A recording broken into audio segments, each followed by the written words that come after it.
The mid-season patch has dropped early, with all the support changes promised and even some spicy changes to damage hero cooldowns and some rebalancing for the dive tanks. Let's get right into the notes. Starting off with D.Va, she's got 2 buffs, which is a bit crazy for an already amazing hero in the right hands, to her primary fire and her micro missiles. D.Va is slowed when shooting, but now that slow has been reduced from 40 to 30%, a massive change in allowing you to keep up with your targets. Orisa similarly got a buff in Overwatch 1 with a reduction to her movement speed shooting penalty, and it made her a lot better. And with D.Va having the potential to be a really aggressive dive tank, this makes it a way more viable option. Mostly D.Va has to fly in and out or poke and prod, since she doesn't have the kill confirming abilities that other dive tanks have, but it's a lot easier to chase after your targets now. It's not only supports that you can chase, but flankers will be way easier to keep track of. The second buff is also hyper aggressive, since her micro missiles projectile speed has been increased, increasing the damage she can do at range by making them more consistent. Faster projectiles are always better, and with the projectile speed increased from 40 to 50, you'll be hitting a lot more of them, even at closer ranges. D.Va's killing ability is really only about her shooting, and even though she can boot people in with her flight, it's not always possible. So now that her raw damage output is easier to get out, it makes her way more lethal.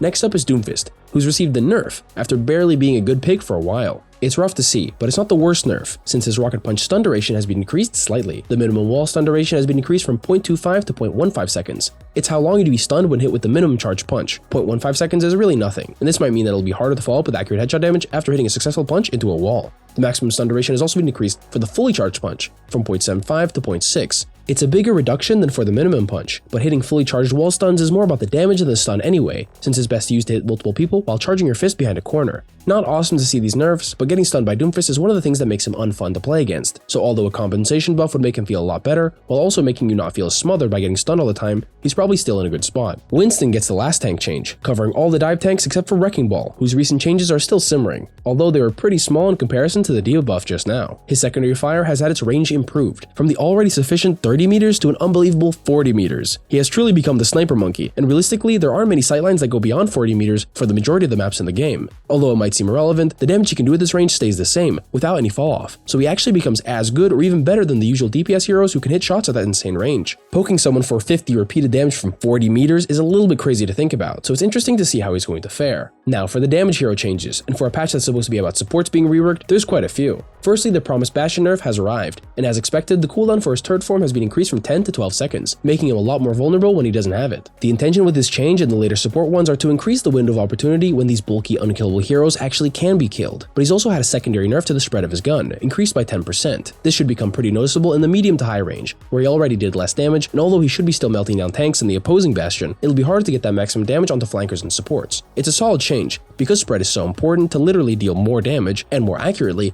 10% is quite a big change to add on top of that. Cassidy has also received the cooldown increase, but to his magnetic grenade. It's gone from 10 to 12 seconds, just like Bastion's turret form. He hasn't really been played very much, and definitely not as much as Bastion, but it's a considerably strong ability that clearly would be annoying to play into if he had it basically all the time. 12 seconds is still pretty high up, only 2 seconds off of Junker Queen's commanding shout, and just compared to Bastion's turret form, it's definitely not the most consistent ability. It's definitely a bit unnecessary, but blanket changes like this to multiple heroes to increase cooldowns or reduce damage resistance all around are always good for the game. Next up, a tragic tale just in time for Halloween has happened to Mei, who is actually being nerfed since she is apparently overperforming after having her deep chill passive reverted. Before the passive was tried out, she wasn't a very strong pick, even in pro play, but now with the emergence of Sigma, she is somehow too strong. Her slow effect is being reduced from 40 to 30, and although it's a small change, it's an impactful one. And it's sad to see that Mei is being punished for simply being good into one of the stronger tanks in the game right now. Without Sigma being good, Mei wouldn't be necessary to pressure him. It's now likely that if Sigma falls out of favor, Mei will as well. It's not the biggest change, but it definitely seems like an overreaction. Sombra has also received a small buff to her ultimate charge rate, with the cost decreased by 10%. This was a very needed change, now that EMP is so weak, and it was pretty weird to see them both nerf the EMP itself and the charge rate in the Sombra rework, somehow anticipating that either her ultimate or her neutral would be too strong. Neither of these is true right now, and although Sombra's in an okay position, getting EMP more than twice a match will definitely help her out.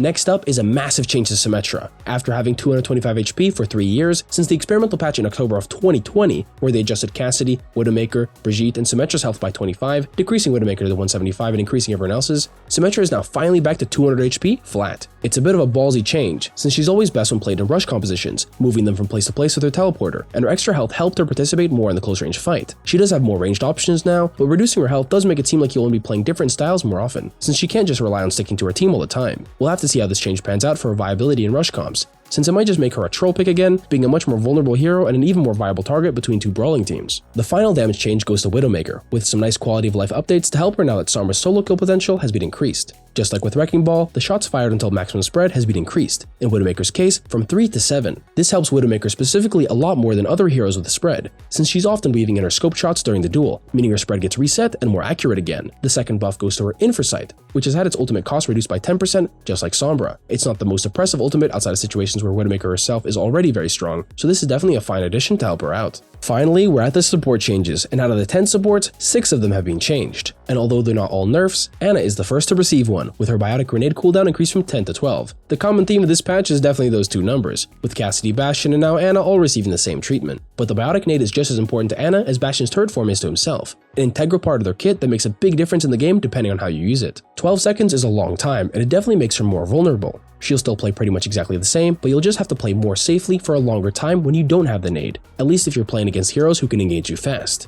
Next up is Baptiste, who's been the most consistent top tier support lately, and he's got 2 nice nerfs to his immortality field. The health has been reduced from the already pretty low 150 to 125, and the cooldown has been increased by 2 seconds back to 25, just like it was up until May earlier this year. This 2-second buff that happened in the mid-season patch of Season 4 has now been reverted, and it definitely went a little under the radar, but all in all it was pretty unnecessary, considering immortality field has the highest life-saving potential out of all its supports, with only life grip coming close. Next up is the second most wanted Iliari, who's also received a nerf to her own support structure, her pylon. The total health has been reduced from 125 to just 100, which is getting dangerously close to having the same structural integrity as a wet piece of cardboard. A lot of heroes can now break it much faster because of their damage breakpoints, like Echo, who can now 2-shot it with her primary fire. And on top of that, when the pylon is destroyed, the cooldown has also been increased from 12 to 15 seconds. Even if you survive the dive, you won't be able to play aggressive for such a long time, especially since the pylon is a preemptive ability rather than a reactive one like Immortality Field. And not just her pylon has been nerfed, but her greatest strength in her solar rifle has had its projectile size reduced by half, making it a lot harder to hit shots at range. Even though her primary fire has some drawbacks like not having a double headshot multiplier, it's an incredibly consistent form of poke and great for winning duels alongside the pylon, but this double nerf is going to make her a lot more difficult to play effectively. Next up is Kiriko with a pretty simple nerf. Her protection Suzu has had its cooldown increased from 14 to 15. No big deal, and not much else to mention. She's still in a good spot, and the Suzu did come up quite often, so 1 second more helps a bit if you've been chasing the Kiriko for 2 of her teleports, but that doesn't exactly happen too often. Lifeweaver has had a more significant nerf, since his healing output has gotten way out of hand. His ammo has been reduced by 4, but the actually important change is his maximum healing has been reduced from 75 to 70.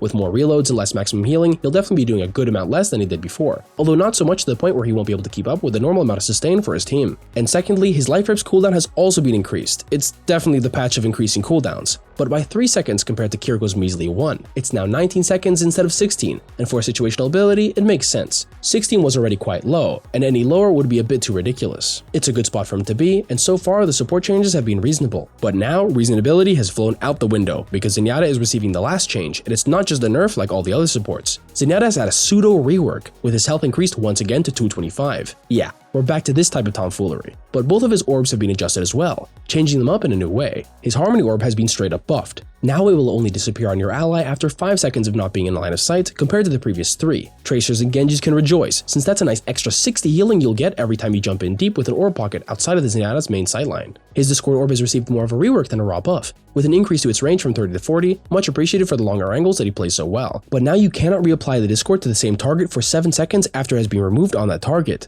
There's basically a cooldown just like with Sombra's hack after you've hit someone with the Discord. This adds a lot of counterplay and more careful use for the Zen player. If you're looking to just Discord the tank, they can easily block the line of sight for 3 seconds, then jump in with 7 seconds of free reign without fear of Discord. You're better off as a Zen player being way more conservative with how you use the Discord orb, not just throwing it around all over the place, and saving it for the tank when they engage, or other heroes that are really important to focus down. This is a pretty good all-around change, but the 25 extra HP is a bit dangerous, and it might propel Zenyatta into being very strong. But with the bait and counterplay that's possible now, tanks won't be suffering too much with some smart moves pre-fight. That's it for this early mid-season patch. Look forward to more on this channel as the changes start to take effect, and for a new meta to likely come out of all these support nerfs and especially the diva buffs.